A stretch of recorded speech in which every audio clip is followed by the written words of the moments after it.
What is up, everyone, and welcome to a special edition of The Danny Show. I'm your host, Daniel Cody. This is where I give commentary and reviews on all things wrestling. And in case you missed it, I would like to one more time give a special shout out and notice to wrestling merchandise and memories. For anyone who is a fan of action figures, wrestling figures specifically, be sure to check that channel out. It's pretty cool. Now, with that being said, let us get started with our talk on earlier this morning. While some of us were probably asleep, but I just watched it earlier this morning. So let's get into Elimination Chamber. We started off with the pre-match show. I watched this right before I went to bed, which was the opening match between the Kabuki Warriors and Andy with what's her name? What is her name? During all I know, Candice LeRae, part of The Way. They opened up the show in the pre-show match, which you can see on YouTube. And even though the Kabuki Warriors were very successful in their tag team title defense, Andy Hartwell got a lot of respect from the Australian crowd, seeing as how she is Australian herself from the great country. We opened up the main show with the Elimination Chamber, the women's version. And notice Tiffany Stratton, or as I like to call her because she's a villain, the Bratty Barbie Tiffy, changed her theme tonight, but is very athletic. We even saw her hoist up in the air both Becky and Naomi. So great show of strength and great show of athleticism by Tiffany Stratton. However, it wasn't Tiffy time just yet, although she does have credit being giving Naomi the first elimination. We saw her do a swanton dive onto Raquel, Becky Lynch, and Bianca Belair. Speaking of Bianca Belair, Bianca would be the one to eliminate Raquel after Raquel turned into the Undertaker, giving Bianca the last ride and Liv Morgan the chokeslam. The ending, though, was very cool, was very intense, as Bianca pinned Liv pinned Bianca, which I was not expecting at all. And of course, it would be Becky Lynch giving the manhandle slam, aka rock bottom, onto Liv to win the match. My prediction was correct. Next on this list, we have a match between the Judgment Day and the New Catch Republican, which includes Tyler Bate and Pete Dunne, former rivals and now tag partners. And let me just say, it was very funny and entertaining as Simp19 Dom, for those of you who are new to this channel, because Dominic Mysterio went villainous and turned on his family and disrespected his own mother all over Rhea Ripley. He is a villain and everybody despises him. So I came up with a funny name for him, which, since his father is the master of the 619, we call Dominic Simp19 for turning on his father in such villainous fashion for Rhea Ripley. And of course, the fans don't like Dom either, because every time Dom talks, the fans, even Australia, can't stand him, as Australia went nuts and boos after Dominic tried to introduce the Judgment Day like Paul Heyman did Brock Lesnar back in the day. And also, why does WWE have R-Truth acting in such a delusional character? Because he is in Austria when they were supposed to be in Australia. Why y'all got R-Truth acting this way? I don't get it. It's kind of funny, but I still don't get it, because if he was in TNA back in the day, he would be acting as himself. But lately, he's been just in WWE, just a little out there. But nonetheless, speaking of out there, Damian Priest, I'm surprised Damian Priest didn't wake up in the land of Oz. Him and Tyler Bate had to be dizzy as heck after that long spin by Tyler Bate to Damian Priest. Nonetheless, we also saw Damian Priest do a double choke slam off the top, giving Finn Balor a chance to go for the coup de grace to Pete Dunne to win the match. And I must say, that was a good tag team match. I'm not going to lie. That was a great tag team match.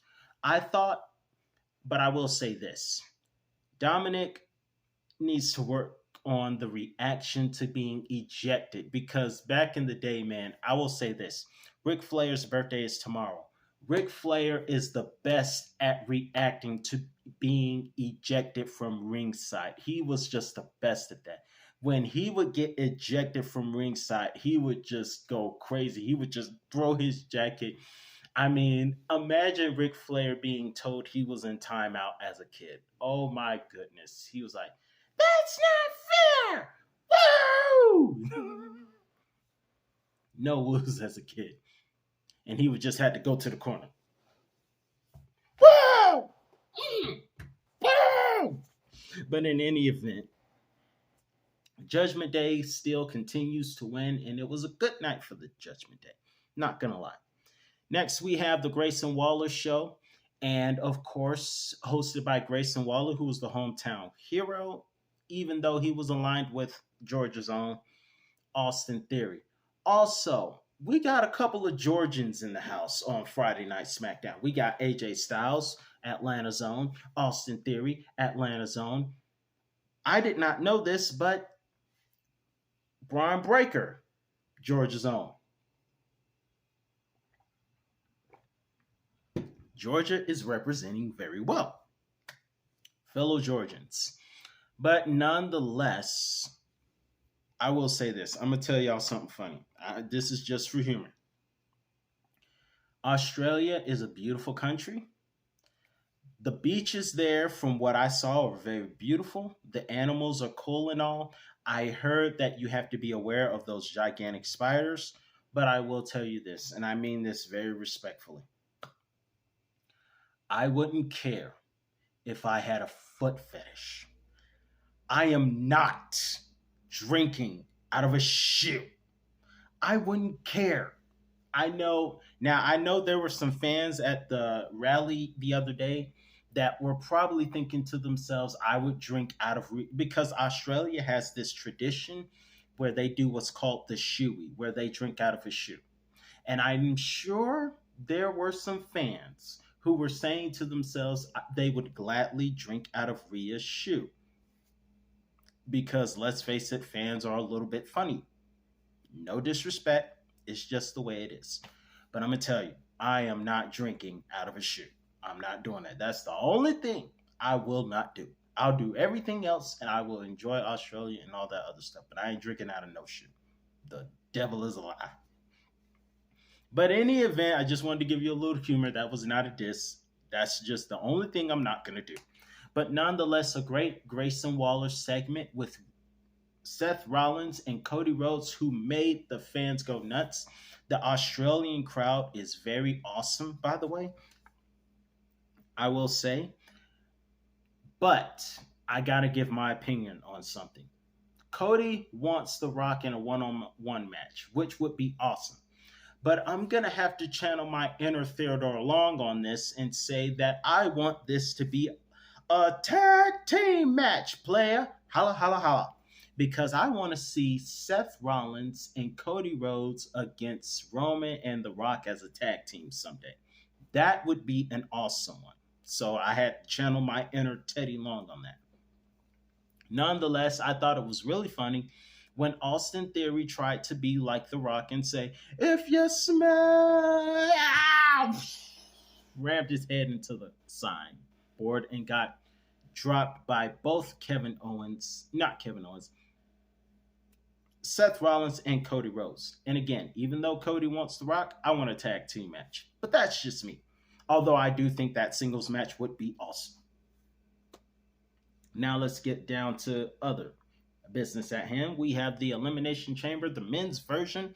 We started off with Drew McIntyre and LA Knight, and it didn't take long for the CM Punk chance to come in, because Drew McIntyre, with his evil self, has been taunting CM Punk. and his injuries. And I know CM Punk versus Drew is going to happen, whether it's at SummerSlam or next year. It's going to be awesome. But for now, we have LA Knight starting off with Drew McIntyre, and then we had Logan Paul coming in and getting his head smashed through the pods. And one of those pods that had Kevin Owens in it, Kevin Owens was punching it. And Kevin Owens was so hilarious. I mean, when Kevin Owens came in, he was butting his head on the thing to get to Logan Paul. Then we saw him taunt Lashley, and then Lashley threw the thing at him, and Kevin was like, "Ooh, that was funny." Kevin Owens was the party and the humor of the Elimination Chamber earlier this morning. We also saw um, we saw Randy Orton, and I'm very concerned about Randy Orton because even he fought with a bad back, and back injuries kept him out of action for nearly 2 years. So I'm a little concerned about that. Of course, I will say this: one of the things I loved about that match, that I enjoyed seeing, where after Lashley threw Kevin Owens through one pod, he speared Logan Paul through the other pod, which I was very thankful for as the fans chanted, "Thank you, Lashley." It reminded me of when Goldberg speared Chris Jericho in 2003. Those pods might be bulletproof, but it is not human proof, apparently. Nonetheless, also, Kevin Owens did a chokeslam for the first time, which he dedicated to a Make a Wish kid. So I thought that was very nice.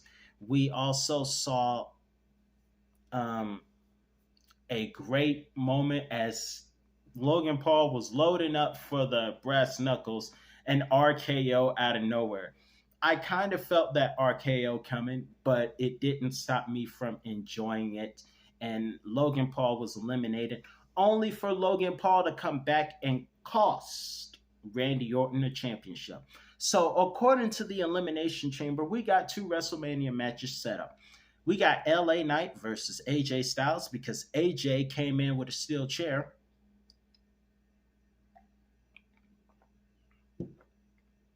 and ruined it for LA Knight. AJ ruined it for LA Knight, so we got to get those two at WrestleMania.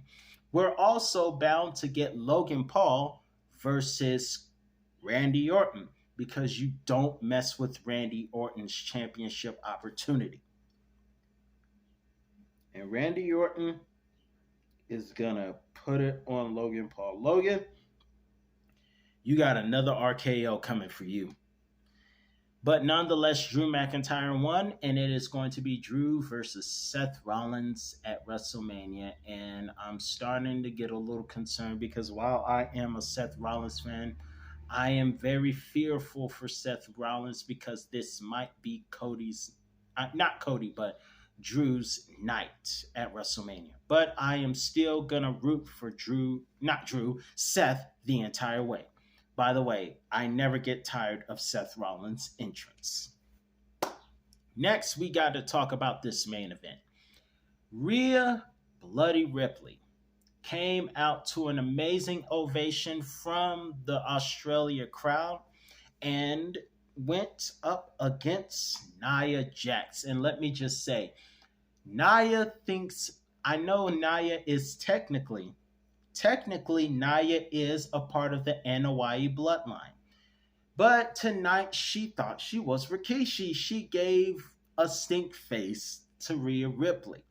And speaking of Nia's backside, Nia's butt was the butt of the chants this morning as fans chanted Nia's backside, which is reminiscent of an accident that took place in 2021 where Nia was going for an apron leg drop like The Undertaker, but Lana got out of the way and Nia fell very hard on her bottom and screamed very loudly, "My butt." She said something else, but it's not PG, so I won't reiterate it.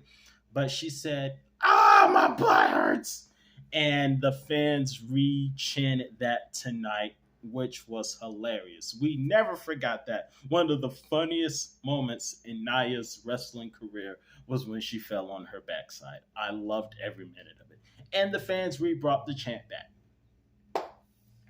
We saw Rhea Ripley had to survive the Banzai drop, the splash through the announce table after a Samoan drop, which did not make the table break. But in spite all of that, Rhea Ripley managed to go for a superplex and hit the riptide and did that very interesting, I'm going to put it nicely, that very interesting pinfall that Rhea does every time she does her finisher on opponents, and she won. I knew she was going to win, and I was in high support of Rhea to win. Now we're going to get Rhea versus Becky Lynch, which is something everyone wanted to see, including myself, and I'm very excited about that match. I don't know, though. I don't know. Rhea, like Bianca, is one of the longest reigning women's champion. But the question is, will her reign get past Becky Lynch at WrestleMania? I'm not really sure who to predict on that matter. I believe Cody is going to finish the story. I believe Bayley, I will say this. Shelton made a very interesting point. Shelton Benjamin, I'm speaking of, that we should give Bayley her flowers, as we should. And I will say this. Cody is going to finish his solo. Bayley is going to defeat Io Sky for the Women's Championship on SmackDown. The SmackDown Women's Championship. But everything else, I don't have a prediction for. So who do you think is going to win? Bayley or Io? Not Io. Who do you think? Roman or Cody? Bayley or Io? Becky or Rhea Ripley? The only thing I can predict is Cody will win and Bayley will win. Those are my only predictions. Let me know what your predictions are in the comments below, and let me know what are your thoughts on the Elimination Chamber. I thought it was a great event. Happy birthday, Corey Graves. I know he is the happiest person that he got to work with Cole and not Byron Saxton. I don't have anything against Byron Saxton. I'm just saying I know how Corey thinks. So, congratulations. Happy birthday, Corey Graves. That's all the time I have for you today, and I'll be back with another review on all things wrestling. Peace out. Have a great Saturday, and have a great weekend, everyone.